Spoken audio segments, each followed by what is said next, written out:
Hello, good morning. So, for today's video, hindi po ako nakalagay ng ating mga steps, but next time, I'll go ahead and do the video na. Pero as of this time, we created po our own version of our chicken nuggets. So, yung mga ingredients natin yan, I think it's like almost half, parang dalawang breast na wala na po siyang mga ano yung tawag, it's a breast wherein kinuha na yung mga buto-buto, and I soak that one po sa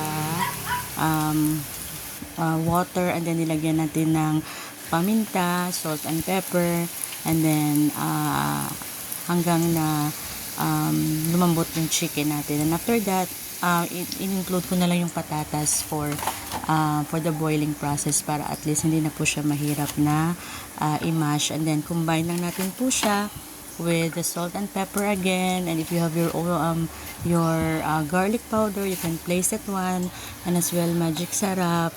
Pero hindi na po ako naglagay kasi nag-paste po ako ng garlic powder, and then also salt with salt and pepper, I mean. So after that, kinumbine mo lang yung mga ingredients, and then also you need to prepare the egg, the breadcrumbs, and then also the flour. And the flour is lagyan mo na siya ng pepper, and then salt, and then same with your egg, and then follow mo lang yung process.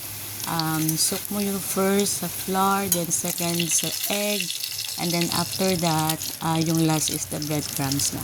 So, when you place that one on the container, you should always place a plastic kasi ilalagay mo yan sa freezer. Tapos, yun na, same process until such time na magagamit mo siya for at least a month.